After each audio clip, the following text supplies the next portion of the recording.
नमस्कार आदरणीय दर्शकवृन्द, स्वागत छ। हरेक हप्ताको शनिबार बेलुकी 8 बजे प्रस्तुत हुने कार्यक्रम सिर्जनाका सुसेलीमा आज पनि म नियमित प्रस्तुता सुभाष खनाल आइसकेको छु।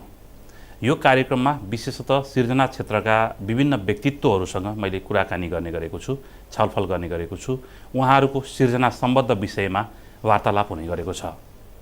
आज पनि मसँग एकजना व्यक्तित्व हुनुहुन्छ, कवि लेखक छवि अनित्य, जो नेपाली लेखक सङ्घ मकवानपुरका अध्यक्ष पनि हुनुहुन्छ र पछिल्लो समय उहाँको तुइनको बाटो नामक कविता सङ्ग्रह बजारमा आएको छ। यसभन्दा अघि उहाँको हल्ला कविता सङ्ग्रह आएको थियो र दोस्रो कविता सङ्ग्रहको रूपमा तुइनको बाटो आएको छ। उहाँसँग म कुराकानी गर्नेछु। तपाईँलाई स्वागत छ कार्यक्रममा। हस्, धन्यवाद। विशेषतः कविताहरू सिर्जना गरिराख्नु भएको छ र दोस्रो कविता सङ्ग्रहसम्म आइपुग्नु भएको छ। पहिलो हल्ला थियो, जसलाई पनि पाठकहरूले राम्रो मन पराउनु भएको थियो, र तुइनको बाटो जुन कविता सङ्ग्रह आएको छ त्यसलाई पनि पाठकहरूको अपेक्षित कमेन्टहरू, सुझावहरू त्यस्तै मन पराई देखिराखिएको छ होइन।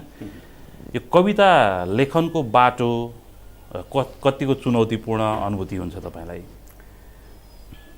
यसलाई अब कसरी लिने भन्ने कुरा पनि हो होइन।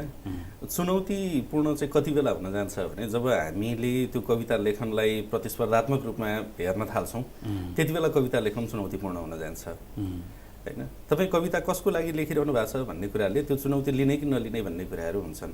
आफ्नै लागि लेखिराख्नु भएको छ, आफ्नो सेल्फ सेटिस्फ्याक्सनको लागि लेखिराख्नु भएको छ भने यो तपाईँको लागि कहिले पनि चुनौतीपूर्ण हुँदैन। जब तपाईँ कुनै मिसन लिएर लेख्न थाल्नुहुन्छ त्यति बेला चाहिँ त्यो मिसन सक्सेसफुल भयो कि भएन भन्ने कुराले घोचिरहन्छ नि, त्यति बेला चुनौतीपूर्ण हुने हो। यो हिसाबले पनि मलाई चाहिँ यो कविता लेखन त्यस्तो चुनौतीपूर्ण विषय यो अर्थमा चाहिँ लाग्दैन।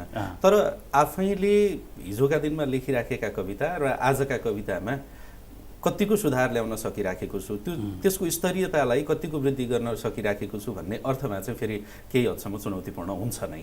तपाईँले अहिले भर्खरै भन्नु पनि भयो, जस्तो कविता सेल्फ सेटिस्फ्याक्सनका लागि लेखिएको छ भने अथवा आत्मसन्तुष्टिको लागि लेखिएको छ भनेदेखि त्यति चुनौतीको रूपमा यसलाई सम्झिनु पर्ने जरुरी पनि पर्दैन भन्ने खालको कुरा।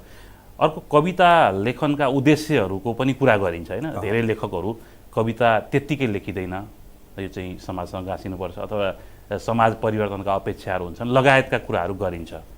यहाँको कविताप्रतिको धारणा, कविताको उद्देश्यप्रतिको धारणा? कविताको उद्देश्य कस्तो भयो भने म यही काम गर्छु भनेर कविता लेख्न थालियो भनेदेखि त्यो चाहिँ एक हदसम्म नारा जस्तै बन्न जान्छ। किनभने त्यसको लागि त हामीले पुरै केही बनिबनाउ कुराहरू त्यहाँ ल्याएर जोड्नु पर्यो नि त होइन। आफ्नो स्वतस्फूर्त रूपमा आफ्नो मनबाट जे कुराहरू आइराखेको छ त्यसलाई मात्र अभिव्यक्त गर्दै जाने हो भनेदेखि त त्यो मिसनभन्दा अलिकति बाहिर नै रहन सक्छ। आफ्नो लागि लेखिने कविता फरक हुन्छ। तर यो मुद्दामा तैँले लेख्नुपर्छ भनेर कसैले भनिसकेपछि लेख्नु पर्दा चाहिँ त्यो एउटा चुनौतीपूर्ण पनि हुने आफ्नो ठाउँमा छँदैछ। अनि त्यसमा चाहिँ त्यो साँच्चीकै त्यो कुराहरू मैले दिन सकेँ कि सकिनँ भन्ने कुराहरूले पनि सधैँभरि गजगच्याइराखेको हुन्छ। भनेपछि जस्तो आफ्ना कथ्यहरू जाँदै गर्दाखेरि त्यो स्वतः अरूसँग जोडिन्छ, कनेक्ट हुन्छ भन्ने यहाँको तर्क हो। किनभने हामी पनि त यही समाजभित्रको प्राणी हुन्, त कविहरू पनि यही समाजभित्रको एउटा सदस्य हुन्। उनीहरूले लेख्दै गरेको कविता, उनीहरूले लेख्दै गरेको विषयवस्तु त्यो समाजभन्दा बाहिर, मान्छेभन्दा बाहिर, प्रकृतिभन्दा बाहिर त हुँदैन। त्यही कुराहरूलाई लेख्दै गर्दाखेरि समाजका विकृति विसङ्गतिहरूका विरुद्धमा केही कुराहरू स्वाभाविक रूपमा आइराखेका हुन्छन् भने त्यो कविको एउटा निष्पक्षता, कविको इमान्दारिता त्यहाँनिर आइराखेको हो। तर कसैले भनिदिएको भरमा चाहिँ यो विषय तैँले लेख्नुपर्छ, यो मुद्दा तैँले लेख्नुपर्छ भनेर भनियो भनेदेखि चाहिँ कविको इमान्दारिता त्यहाँनिर देखिँदैन कि। त्यति बेला चाहिँ कविहरूको बदमासी अलि बढी देखिन्छ। एउटा तर्क गरिन्छ पछिल्लो समय अलिकति बढी, मूलतः साहित्यलाई समाजको ऐना, रिफ्लेक्सन अथवा परावर्तन भन्ने ढङ्गले बुझिँदै गर्दाखेरि यो चाहिँ परावर्तन मात्रै होइन, यो चाहिँ अलिकति आवर्तन जस्तो अथवा अलिक घुमेर समाजलाई यसले बुझ्छ भन्ने कुरा गरिन्छ। कसरी बुझ्ने? समाज हामीले आफू बसेको समाजको, आफू बसेको समय, आफू बसेको युगलाई मात्र लेखिराखेका हुँदैनौँ। किनभने अहिले पनि हामी 100 वर्ष अगाडिको साहित्य, 100 वर्ष अगाडिको परिवेशमा अहिले पनि साहित्य लेखन भइराखेको छ नि त। त्यो हामी बसेकै समाजको प्रतिबिम्ब त होइन नि त। हामीले कुनै समाज अरूले भोगेका, सुनेका कुराहरूलाई चाहिँ अभिव्यक्त गरिराखेका छौँ, त्यो भोलिको समाजको लागि लेखिराखेका छौँ त्यो कुराहरू फेरि होइन। त्यसले गर्दा तपाईँले भन्नुभयो जस्तो त्यो प्रतिबिम्ब मात्र होइन, त्यो परावर्तन पनि हो भन्ने हिसाबले हामीले बुझ्न सक्छौँ त्यो विषयलाई।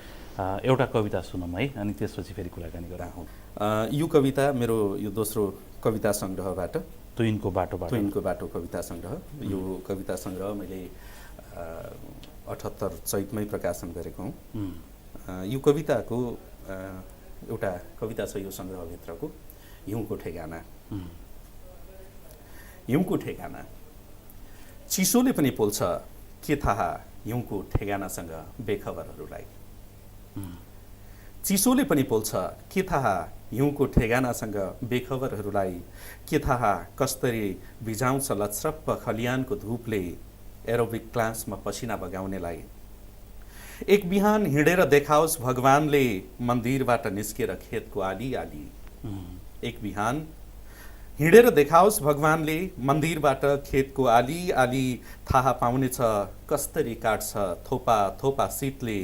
यहाँ बच्चा बच्चा बोक्छन् ढाकरमा जिन्दगी र ओह्रालो झर्छ पत्थरको पसिना। फेटा कस्छ कुप्रदो भइछ र उकालो चढ्छ मुठीका दाना। अझै त बिउझेकै छैन कालो सडक किनारको निद्रा।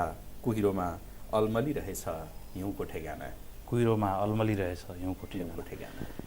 कविहरूले अघि तपाईँले अलिकति कुरा पनि गरिसक्नुभयो, कविहरूले आफैलाई पनि कहीँ न कतै एउटा सङ्ग्रहबाट अर्को सङ्ग्रहमा पुग्दै गर्दाखेरि अथवा एउटा लेखनको अभ्यासबाट अर्को लेखनको अभ्यासमा पुग्दै गर्दाखेरि केही सेल्फ ट्रान्सफर्म भए जस्तो होइन, अथवा केही ममा केही परिवर्तन भए जस्तो केही न केही फिल गर्छन् होला जस्तो लाग्छ। तपाईँले जस्तो हल्लाबाट तुइनको बाटोसम्म आइपुग्दाखेरि आफूमा भएको केही एउटा ट्रान्सफर्मेसन केही महसुस गर्नुभयो? हल्लाबाट तुइनको बाटोसम्म आइपुग्नलाई करिब 8 वर्ष लागेको छ। 71 मङ्सिरमा हल्ला आएको थियो र 78 चैतमा तुइनको बाटो आयो। यो 8 वर्षको बिचमा लेखनमा पक्कै पनि केही न केही परिवर्तनहरू भएका छन्।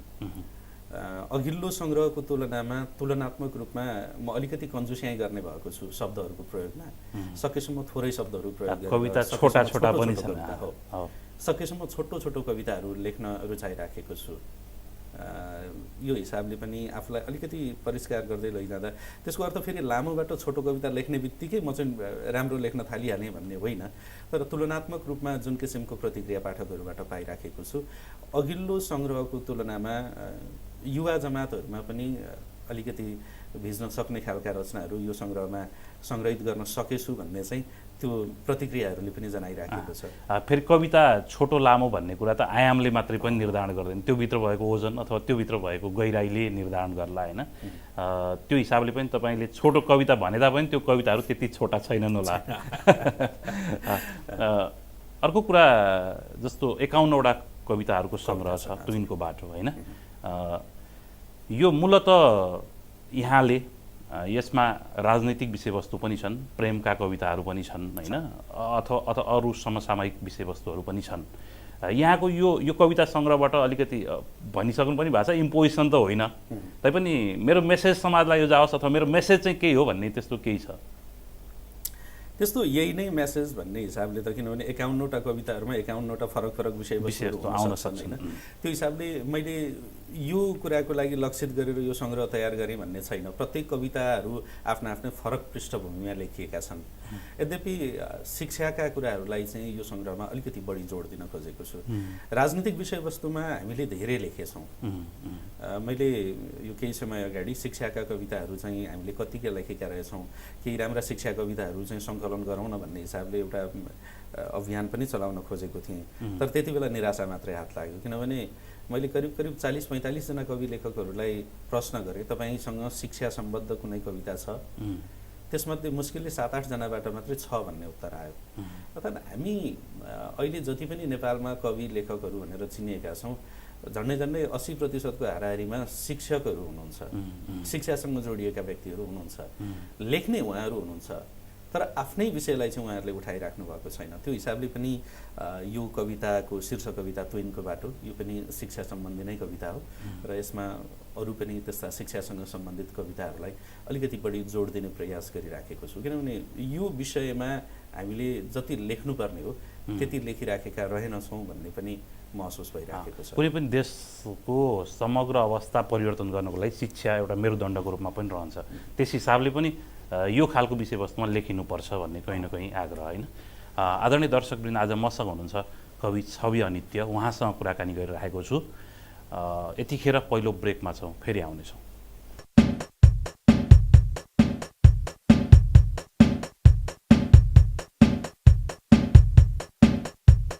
यो पहिलो ब्रेकपछि पुनः स्वागत छ कार्यक्रममा। आज मसँग हुनुहुन्छ कवि छवि अनित्य, उहाँसँग कुराकानी गरिराखेको छु।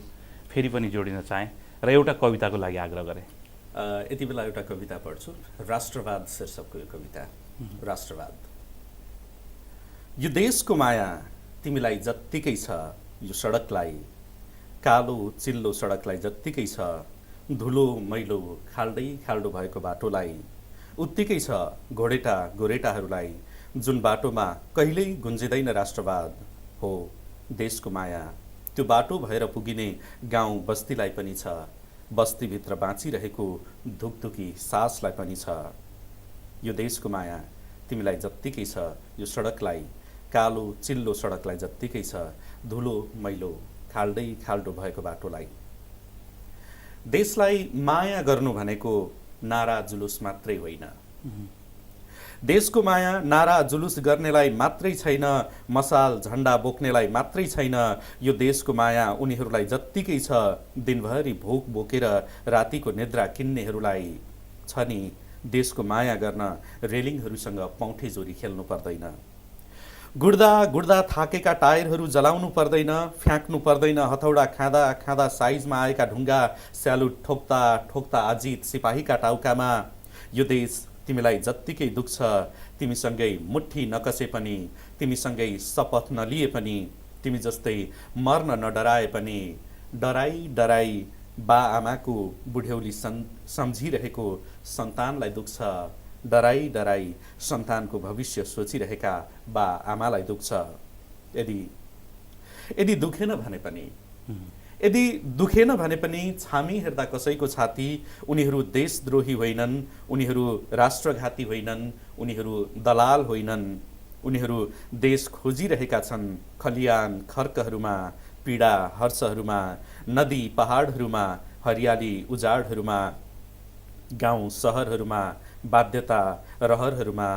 यो देशको माया तिमीलाई जत्तिकै छ, यो सडकलाई, कालो चिल्लो सडकलाई जत्तिकै छ, धुलो मैलो खाल्डै खाल्डो भएको बाटोलाई।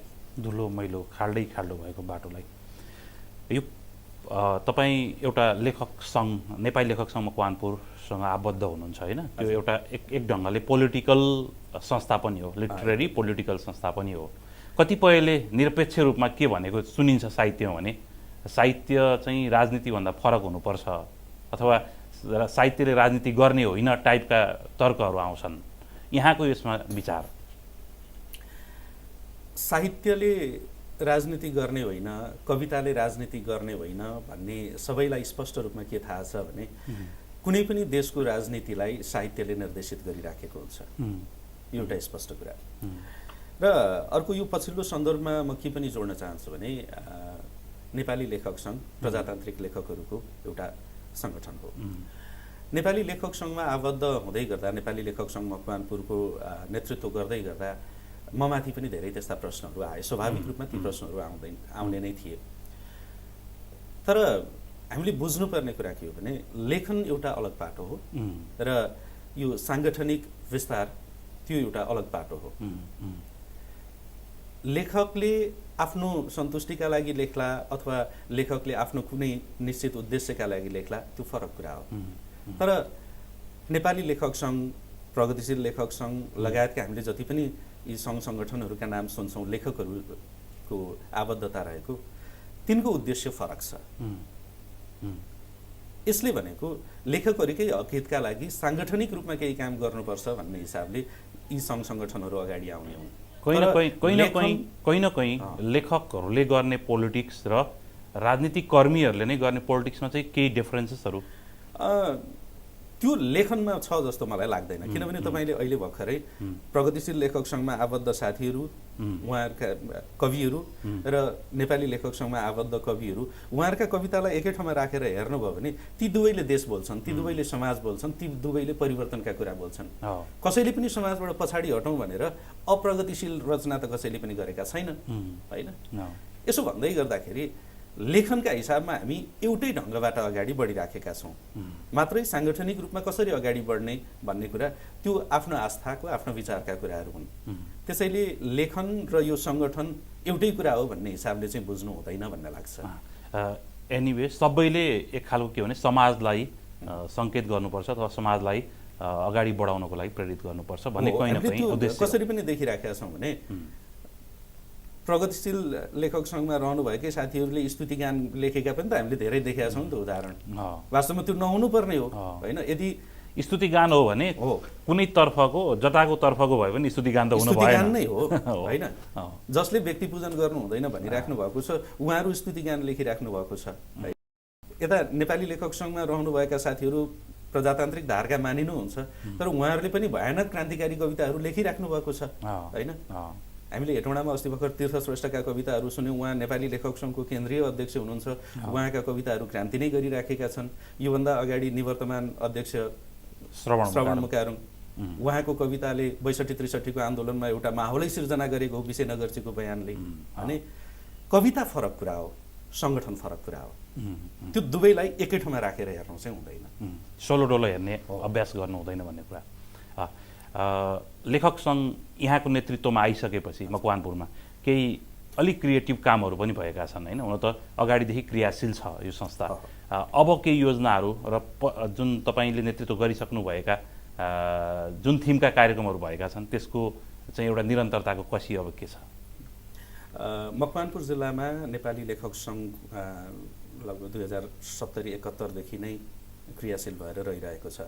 यद्यपि त्यसरी देखिने खालका कार्यक्रमहरू हुन सकेका थिएनन्। केही कार्यक्रमहरू एउटा सीमित सर्कलमा भइराखेको थियो। पछिल्लो समय हामीले यो अघिल्लो 2078 भदौमा हाम्रो यो नयाँ कार्य समिति बनेर आइसकेपछि हामीले धेरै त्यस्ता कार्यक्रमहरू गरिसकेका छौँ र राष्ट्रिय स्तरका व्यक्तित्वहरूलाई पनि यहाँ लिएर आएर कार्यक्रमहरू गर्ने। त्यो कार्यक्रमका लागि मात्र कार्यक्रम नभएर कम्तीमा मकवानपुरका कवि लेखकहरूका लागि केही उत्पादनशील होस् र त्यसबाट हामीले केही सिक्न सक्ने खालको चाहिँ उपलब्धिमूलक कामहरू हुन सकोस् भन्ने हिसाबले कार्यक्रमहरू गरिराखेका छौँ। हामी कार्यक्रमका लागि मात्रै कार्यक्रम नगरौँ भन्ने सोचमा छौँ। वार्षिक 3-4वटा कार्यक्रम गर्ने, तर त्यो कार्यक्रमको आउटपुट केही होस्, त्यसले केही उत्पादन दिन सकोस् भन्ने हिसाबले हामी लागिराखेका छौँ र त्यही हिसाबले अगाडि बढ्छौँ पनि, होइन? एउटा कस्तो थियो माहौल भने मैले अघि नै भने नेपाली लेखक सङ्घ साङ्गठनिक रूपमा मकवानपुरमा 2070-71 पछाडि मात्रै स्थापित भएर अगाडि आयो, होइन? त्योभन्दा अगाडि हामी जुन हिसाबले जुन सर्कलमा रहेर कविता लेख्न सिकिराख्यौँ के खालको एउटा मानसिकता भइसकेको थियो भनेदेखि कवि लेखक भनेको जहिले पनि क्रान्तिकारी नै हुन्छन्, होइन? अनि वामपन्थी भन्दा बाहेक त अरू कवि नै हुन सक्दैनन् भन्ने खालको एउटा मानसिकता पनि त बनिसकेको थियो नि, एउटा इम्प्रेसन छाप, होइन? एउटा त्यो किसिमको छाप परिराखेको सन्दर्भमा होइन, कविता त सबैले लेख्न सक्छन् नि त, होइन? साहित्य त सबैले सिर्जना गर्न सक्छन्, सबैभित्र एउटा सर्जक हुन्छ, होइन? त्यो कुराहरू आफ्नो ठाउँमा जानुपर्छ, त्यो किसिमको एउटा सन्देश पनि जानुपर्छ भन्ने पनि हो। र कवि लेखक भनेको कुनै एउटा निश्चित धारमा मात्र अडिएर त्यसैलाई मात्र अगाडि लिएर जाने होइन कि समाजलाई कसरी अगाडि लिएर जान सकिन्छ भन्ने सन्दर्भमा त्यो जुनसुकै धारमा रहे पनि, जुनसुकै वैचारिक आस्थामा रहे पनि कविले कविता लेख्नुपर्छ, साहित्य लेख्नुपर्छ भन्ने नै हो। त्यही आधारमा अबका कार्यक्रमहरू पनि त्यसरी नै तय हुन्छ। हाम्रा अबका कार्यक्रमहरू पनि त्यस्तै हुन्छन्। वर्षमा हामी बढीमा 3देखि 4वटा कार्यक्रमहरू गर्छौँ, तर ती कार्यक्रमहरू स्तरीय कार्यक्रमहरू हुन्छन् भन्नेमा विश्वास दिलाउन चाहन्छु। आदरणीय दर्शकवृन्द, आज मसँग हुनुहुन्छ कवि छवि अनित्य, जो नेपाली लेखक सङ्घ मकवानपुरका अध्यक्ष पनि हुनुहुन्छ र उहाँको 2वटा कविता सङ्ग्रहहरू आइसकेको छ। पहिलो हल्ला थियो र दोस्रो तुइनको बाटो। विशेषतः तुइनको बाटो सन्दर्भित केही विषयवस्तुहरू, त्यसै गरी नेपाली लेखक सङ्घले गरिरहेका गतिविधिहरूमाथि हामीले चर्चा गऱ्यौँ। दोस्रो ब्रेकको क्रममा छौँ, ब्रेकपछि पुनः आउनेछौँ।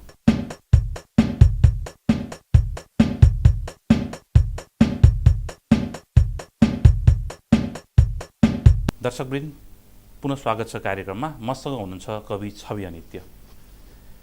तपाईँको एउटा कविता सुनौँ फेरि। अबको क्रममा मैले राख्ने कविताको शीर्षक फुलको बिम्बमा कविता। फुलको बिम्बमा कविता। मैले तिमीलाई फुल भने र म भइदिएँ भमरो भने त्यो गलत हुन्छ। गलत हुन्छ। म पुतली भएँ भने, म माहुरी भएँ भने अझै धेरै गलत हुन्छ। म मान्छे भएँ र भगवानलाई फुल चढाउने भक्त भएँ भने। म भमरो भएँ र तिमीलाई फुल भने त्यो गलत हुन्छ। भमराहरू माया गर्दैनन् फुललाई, पुतलीहरू सुमसुम्याउँदैनन् प्रेमले मनैदेखि। माहुरीहरूलाई मोह छ परागको, तर के हुन्छ म कुनै कवि भएँ भने। तानिरहन्छ तिम्रो महकले भने, लोभ्याइरहन्छ तिम्रो सौन्दर्यले भने, लट्ठ्याइरहन्छ तिम्रो माधुर्यले भने। तिमी बिझाउँदैनौ भने आँखामा, तिमी बिज्दैनौ भने तनमा, तिमी दुख्दैनौ भने मनमा। मनैदेखि लेख्न देऊ मलाई फुलको बिम्बमा कविता। मलाई तिम्रो नाउँमा लेख्नै छैन काँडाहरू, कसिङ्गरहरू, कसहरू। सुन्दर कविता। यो कविता सम्बन्धी कुरा हुँदा, चर्चा हुँदा यो सजिलो प्रश्न पनि गाह्रो प्रश्न पनि हुनसक्छ। खासमा कविता चाहिँ के रहेछ तपाईँले अनुभूति गर्नुभएको? कविता तिनै अभिव्यक्तिहरू जसले तपाईँलाई छोएर जान्छ, जुन तपाईँलाई यो अनुभूति मैले अरूसँग पनि सेयर गर्नुपर्छ भन्ने लाग्छ, त्यसैको अभिव्यक्ति नै हो कविता। किनभने जुन कुराले तपाईँलाई छुँदैन त्यो कुराले तपाईँले लेख्दै लेख्नुहुन्न, त्यसले अरूलाई पनि छुँदैन। कवि छवि अनि त्यो कविताको बाटोमा कसरी आइपुग्नु भयो? त्यो ठ्याक्कै यसै गरी म आइपुगेँ भन्ने छैन। पहिलोपटक कविता लेख्दै गर्दाखेरि लगभग 14-15 वर्षको थिएँ। 9 कक्षामा पढ्दै गर्दा पहिलोपटक कविता लेखेँ। साह्रै डराई त्यो कविता वाचन गरेँ। सुरुवाती दिनहरूमा पुरस्कारको मोहले तानेको। म कविता यसकारण लेख्थेँ कि कविता लेखिसकेपछि कुनै न कुनै कार्यक्रममा त्यसलाई प्रस्तुत गर्न पाइन्थ्यो अनि त्यसबाट पुरस्कृत भइन्थ्यो, पुरस्कार पाइन्थ्यो। त्यसले कुनै न कुनै हिसाबमा मलाई सहयोग गरिराखेको हुन्थ्यो। ती सुरुवाती दिनहरूमा त्यो पुरस्कारको मोहले तान्यो। बिस्तारै बिस्तारै त्यो पुरस्कारको मोहले तान्दै लगेको कवितामा आफै बिस्तारै डुब्दै गएँ सायद। र अहिले चाहिँ पुरस्कारले होइन कविताले तानिराखेको छ। कविताले तानिरहेको छ अथवा कवितासँगको त्यो प्रेम छ जसले तपाईँलाई बाध्य बनाउँछ लेख्नलाई, होइन? मकवानपुरले गर्नुपर्ने त्यस्ता केही कामहरू छन् जुन राज्यले देखोस्, चिनोस् साहित्यको क्षेत्रमा? साहित्यको क्षेत्रमा हामी कवि लेखकहरू लेखिराखेका छौँ। यहाँ दर्जनौँ साहित्यिक सङ्घ संस्थाहरू छन्। तर हामीले उपलब्धि केलाई मान्यौँ भने कुन साहित्यिक सङ्घ संस्थाले वर्षमा कतिवटा पुरस्कार वितरण गर्न सक्छ, कतिजना स्रष्टाहरूलाई यहाँ जम्मा गरेर चाहिँ पुरस्कार बाँड्न सक्छ, हामीले त्यसमा गर्व गरिराख्यौँ। यो चिजले चाहिँ मलाई कतै कतै खोजिराखेको हुन्छ कि साहित्यको श्रीवृद्धि पुरस्कार 5,000 10,000 का पुरस्कार बाँडेर सबैको चित्त बुझाउन खोजेर हुँदैन। कठोर ढङ्गले समीक्षा गरेर हामी अगाडि बढ्नै सकेका छैनौँ। मकवानपुरमा थुप्रै कवि लेखकहरू हुनुहुन्छ, दर्जनौँ सङ्घ संस्थाहरू छन् यहाँ। अघिल्लो वर्ष मात्रै 15-16वटा भन्दा बढी सङ्ग्रहहरू निस्किए विभिन्न विधामा, होइन? तर हामीले त्यसमा स्तरीयता कति दिन सक्यौँ भन्ने विषयमा समीक्षा गर्न सकिराखेका छैनौँ। राज्यले केही कुरा हाम्रो लागि गरिदिनलाई हामीले केही कुरा गरेर देखाउनुपर्छ। पहिला राज्यको नजर हामीमाथि पर्नलाई त पहिला हामीले चाहिँ केही राम्रा कृतिहरू दिन सक्नु पर्यो। त्यस पछाडि राज्यले हामीलाई यो गरेन त्यो गरेन भन्न सक्ने ठाउँहरू हुन्छ। मलाई लाग्छ यो यति धेरै सङ्घ संस्थाहरू भइराख्दाखेरि, म आफै एउटा साहित्यिक संस्थालाई नेतृत्व गरिराख्दाखेरि हामीले बुझ्नुपर्ने कुरा चाहिँ यो एउटा गम्भीर विषय हो कि भन्ने लाग्छ। किनभने हामीले जुन कुरालाई प्राथमिकता दिइराखेका छौँ आजसम्म पुरस्कार वितरणमा, यदि त्यही लगानी मात्रै हामीले कसरी चाहिँ राम्रा सिर्जनाहरू गर्न सक्ने भन्ने कुरामा चाहिँ खर्च गर्न सक्यौँ, त्यसलाई लगानी गर्न सक्यौँ भनेदेखि पक्कै राम्रो आउटपुट आउँछ। तर यहाँ त कतिपय कस्तो भइराखेका छन् भनेदेखि हुन त मेरै कृतिमा पनि म त्यो खालको स्तरीयता छ भन्न सक्दिनँ। यसले पनि वन विनाश मात्रै गरेको होला होइन, त्यो आफ्नो ठाउँमा छ। तर जस्तोसुकै कृतिहरू हामीले प्रकाशित गर्दै लगेर मकवानपुर जिल्लाभन्दा बाहिर कतै लगेर देखाउँदाखेरि यो मकवानपुरको कृति हो भनेर हामीले गर्वसाथ भन्न नसक्ने चिजलाई चाहिँ कम्तीमा हामी नछापौँ न। त्यस्ता कृतिहरू जे लेखे पनि छाप्नुपर्छ, एक दुईवटा त कृति निकाल्नै पर्छ तपाईँ हामीले कवि लेखक भएर चिनिसकेपछि भन्ने खालको मानसिकताबाट नउक्साउँ क्या त्यसरी होइन। त्यो कुरा रह्यो। अर्को जस्तो मकवानपुरको साहित्यमा यहाँले पुरस्कारको पाटोलाई औँल्याउनु भयो होइन, यो डिस्कोर्सको पाटो एउटा छँदैछ, तपाईँले अघि भन्नुभयो अलिकति कठोर बनेर समीक्षा गर्नुपर्छ भन्ने कुरा एउटा। तेस्रो कुरा जस्तो हामीले जुन ढङ्गले साहित्यिक उठान गर्नुपर्ने होइन त्यो खालको पक्ष पनि भएको छैन भन्ने कहीँ न कहीँ हो। जस्तो केही एकाध कार्यक्रमहरू भइराखेका छन्, राज्यको लगानी पनि आइराखेको छ, हामीले राष्ट्रिय स्तरका केही महोत्सवहरू पनि मकवानपुर जिल्लामा भइराखेको देखिराखेका छौँ, त्यहाँ केही छलफलहरू पनि हुने गरेका छन्। तर त्यो छलफलले हामीलाई निष्कर्ष दियो कि होइन, त्यसलाई हामीले कहाँ प्रस्तुत गऱ्यौँ र त्यसलाई के कामको लागि प्रयोग गऱ्यौँ भनेर चाहिँ अहिलेसम्म गर्न सकेका छैनौँ। राज्यले एक हिसाबले बजेट दिन्छ, त्यो बजेटमा एउटा कार्यक्रम गर्छौँ, 2 दिन 3 दिनको कार्यक्रम गर्छौँ, त्यतिमै सकिन्छ कि। कम्तीमा हामीले यो कार्यक्रम गर्दै गर्दाखेरि यति चाहिँ हामीले उपलब्धि गर्न सक्यौँ भनेर गर्व गर्ने हिसाबले चाहिँ हाम्रा कार्यक्रमहरू अगाडि बढ्न सक्नु पर्थ्यो, त्यो पनि भएको छैन। अर्को पाटो तपाईँ आफैमा लेखक हुनुहुन्छ होइन, कृतिहरू प्रकाशन गरिराख्नु भएको छ, अरू लेखकहरू पनि हुनुहुन्छ मकवानपुरमा। यो बाहिर बसेर अलिकति भनौँ न केन्द्रभन्दा बाहिर बसेर यो कृति प्रकाशन गरिसकेपछि त्यसको वितरणका कुराहरू होइन, त्यसको कमर्सियलाइज अथवा बजारीकरणको कुराको पाटोमा चाहिँ कति समस्या पर्दो रहेछ, अथवा स्तरीय कृति हो भने जहाँ बसे पनि बिग्छ के यसमा तपाईँको तर्क के रहन्छ? होइन, हामी त्यो सङ्घीयतामा मुलुक प्रवेश गरेको हो, तर बजार अझै पनि केन्द्रीकृत नै छ होइन। हिजोका दिनहरूमा भिम्बिरागहरूको साहित्य पनि नबिकेरै घरैमा थन्किएको हामीले देखेका छौँ होइन। हामी हुन त सानै थियौँ, तर पनि उहाँहरूको घरमा कहिलेकाहीँ पुग्ने अवसर पाउँदाखेरि त्यहाँ टन्न चाङ लागेर राखिएका उहाँका कृतिहरू मैले धेरै देखेको छु। भिम्बिरागका गीत गजलहरू भनेको एउटा किताब, त्यो सङ्ग्रह थियो, उहाँको घरमा प्रशस्तै चाङ लगाएर राखिएको थियो, पक्कै पनि त्यो बिक्री नभएर त्यहाँ थन्किएर बसिराखेका हुन्। समय आजसम्म पनि त्यही नै छ। केन्द्रमा रहेका ठुला भनिएका प्रकाशन गृहहरूले अझै पनि हामीलाई पत्याइहाल्ने अवस्था छैन। त्यो किसिमको हामीले सिर्जना किन गर्न सकेनौँ, मैले अघि पनि भनिहालेँ। हामीले त्यो किसिमको एउटा डिस्कोर्स गरेर यसरी चाहिँ हामी लिएर जान सक्छौँ, अथवा कम्तीमा यति लेख्दाखेरि चाहिँ एउटा स्तरीय रचना हुन्छ भन्ने खालको त्यो कठोर ढङ्गले समीक्षा गर्न सकेका छैनौँ। त्यो पनि एउटा पाटो हो जसले गर्दा हामीले स्तरीय रचना दिन सकेका छैनौँ। र स्तरीय रचना दिइहाल्न सक्यौँ भने पनि त्यो सिन्डिकेटभित्रै कतै रुमल्लिराखेको छ। हो, तपाईँले अहिले भन्नुभएकै कुरा जस्तो स्तरीय रचना हुँदाहुँदै पनि छापिने मामलामा अथवा प्रकाशकहरूले पत्याउने मामलामा अझै पनि सिन्डिकेसन छ अथवा पत्याएको छैन। कतिपय पाठकहरूको टिप्पणी के रहन्छ भने पुस्तकमा एकदमै चर्चा हुन्छ, पत्रिकाबाजी हुन्छ होइन, जब किनेर पढेर सकियो यो पुस्तक त केही पनि छैन, फसिएछ भन्ने खालको अनुभूति होइन, त्यो खालको अनुभूति सेयर भइराखेको पनि पाइन्छ। यो बजारभन्दा बाहिर राम्रा कृतिहरू पर्नुको पछाडि मूल सिन्डिकेसन नै हो अथवा अरू कारणहरू पनि छन्? होइन, यहाँ पनि कस्तो छ भने जसले बढी लगानी गर्न सक्छ, जसले बढी खर्च गर्न सक्छ, उनीहरूका कृतिहरूको बारेमा चाहिँ चर्चा व्याख्याहरू हुने होइन।